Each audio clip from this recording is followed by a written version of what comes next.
Welcome to the Compact Mysteries podcast from compactmysteries.com, the show where we try to unravel a different bite-sized mystery each week, from baffling disappearances and strange objects to unexplained events and mysterious places. This is episode 53, The Mystery of the Plain of Jars. Nestled in the rugged mountains of northern Laos lies a landscape unlike anywhere else on Earth. Spread across a series of windswept plateaus are thousands of enormous stone jars, some standing upright like forgotten giants' cups, others toppled and broken from centuries of neglect and war. This is the Plain of Jars, one of Southeast Asia's most baffling archaeological wonders. It is a place where history, myth and mystery intertwine, and where even the most seasoned researchers still scratch their heads and mutter, "Right, but how and why exactly?"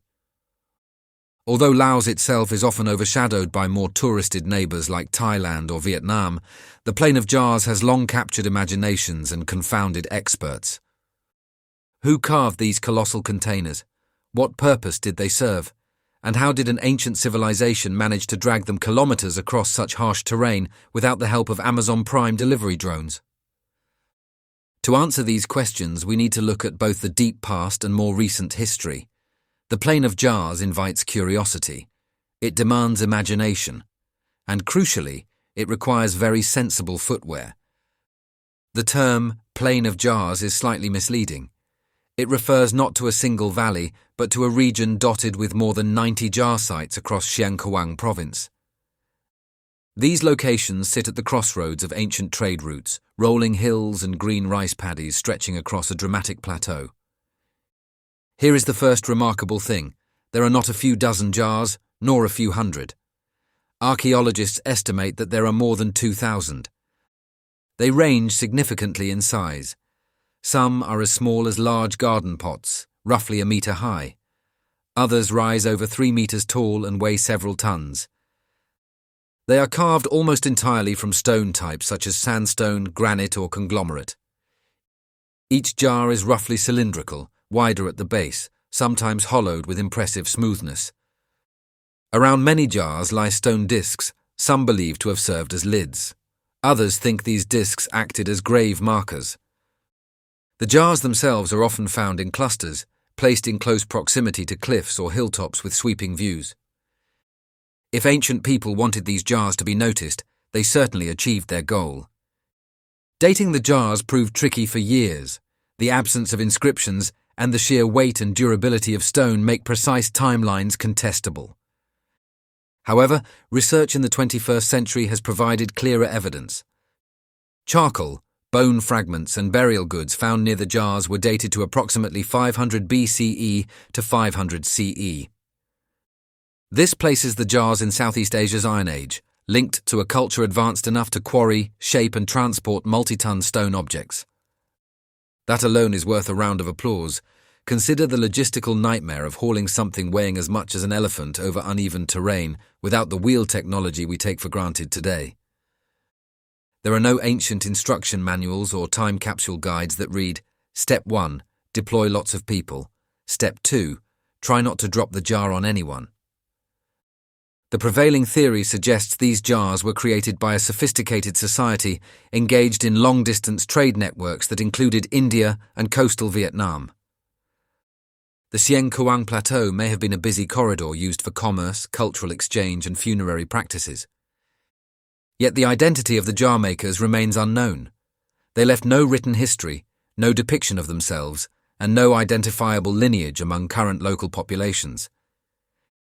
It is one of those historical vanishings that leave us chasing shadows.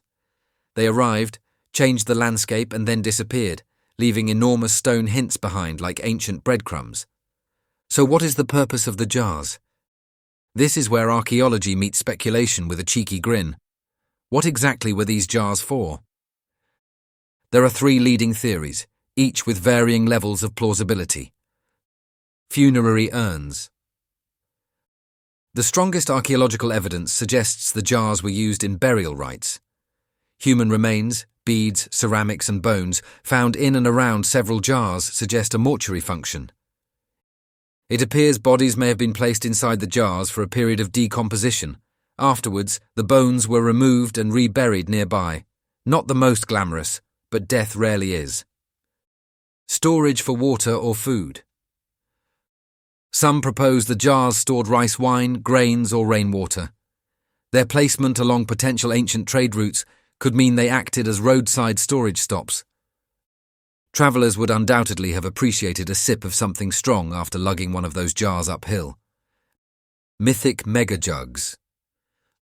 Local folklore offers far more colourful explanations. One story claims the jars were made by giants who needed enormous cups for drinking celebratory rice wine after a great battle. Another tale says they held human pickles. Yes, pickled people. That is one way to deal with houseguests who overstay their welcome. Most scholars today lean firmly toward the first theory, yet the presence of so many sites suggests the jar's use may have evolved over time. Rituals change, beliefs shift, but stone endures. You might assume that unlocking the secrets of the jars would be a priority for researchers for decades. However, the Plain of Jars had an unintentional second life as one of the most bombed regions on Earth. During the Vietnam War era, Laos became entangled in a conflict far larger than itself.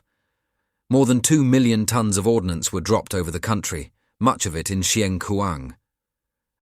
A significant portion of these explosives failed to detonate. This left the fields laced with unexploded ordnance that continues to threaten local communities and prevent safe access to many jar sites. Archaeologists could not simply turn up with notebooks and sun hats. They also required bomb disposal teams and a healthy respect for the phrase, "watch where you step." Over the past few decades, clearance operations have made enormous progress, allowing experts to resume careful study. The urgency is twofold. It protects lives today and will enable researchers to preserve the cultural legacy of a civilization that came before the modern borders and battles. Western exploration of the jars dates back to the 1930s, when French archaeologist Madeleine Collani began systematic study of the sites. She documented nearly 600 jars and theorized their funerary purpose, an idea now widely accepted. More recently, UNESCO recognized the importance of the Plain of Jars. In 2019, the region was inscribed as a World Heritage Site, recognizing both its cultural significance and the need for continued protection. It was a triumph not only for archaeology, but for the people of Laos, who have long lived with the dangers of the past as well as its mysteries. This recognition also opened the door for more sustainable tourism. Visitors now arrive not only to learn about ancient customs, but to witness a place where humanity's deep past stands stubbornly against time and turmoil. Even with advancing research, unanswered questions remain. Why are some jars smooth inside, while others retain rough chisel marks? Why do designs vary across sites? Why did this culture choose stone at all, when bamboo would arguably have been a much easier DIY project? There is a universal charm in things that refuse to explain themselves. The Plain of Jars is history's equivalent of a mischievous smile. It invites theories while revealing very little. Even the jar lids remain debated. Some discs clearly look like grave markers, while others might have sealed the jars. The trouble is that not many of them fit neatly. Either ancient people were terrible at matching sizes, or the jars and discs did not always belong together in the first place. Then again, perhaps perfection was not the goal. Ritual often values symbolism over precision. We may never fully understand the cultural nuances behind these practices, and maybe that is part of the fascination. Today, Laos embraces the Plain of Jars as a symbol of national heritage. Local communities play a central role in its stewardship. Tourism brings income and pride, but there is always a delicate balance between preservation and accessibility. Archaeologists continue working alongside deminers to expand research zones safely. Techniques such as ground-penetrating radar, drone mapping, and more precise radiocarbon dating promise deeper insight into the Iron Age society responsible for the jars. The hope is that eventually more sites can be studied, more stories can be told, and more threats can be removed from this remarkable landscape. The jars have stood for over 2,000 years, surviving war, weather, and wandering cattle. With proper care, they will continue to fascinate generations to come. The Plain of Jars is a monument to human ingenuity and human mystery.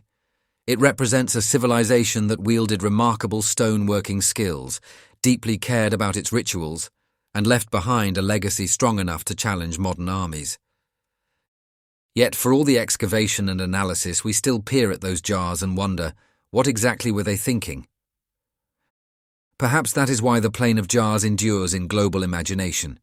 It is a reminder that not every question has a neat answer, that the past can surprise us with its scale and skill, and that sometimes the most captivating footprints are the ones carved in stone, too heavy to ignore and too mysterious to explain away entirely.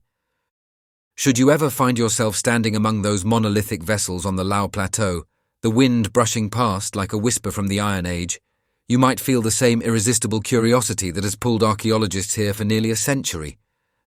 These jars are more than stone. They are a puzzle, a memorial, a message from a people lost to time. And until someone invents a time machine, the Plain of Jars will continue to hover between history and legend, inviting us to look closer, think deeper, and occasionally enjoy a good giant wine cup theory for fun. I hope you enjoyed that episode of the Compact Mysteries podcast from compactmysteries.com. If you did, why not leave us a review wherever you get your podcasts? And while you're there, don't forget to subscribe so you don't miss any future episodes. If you would like to support us more directly, please consider buying us a coffee. Head on over to compacthistories.com/mysteries coffee to see how. Also, please check out our other Compact podcasts. You will find them all at compacthistories.com. Thanks for listening, and I'll see you next time.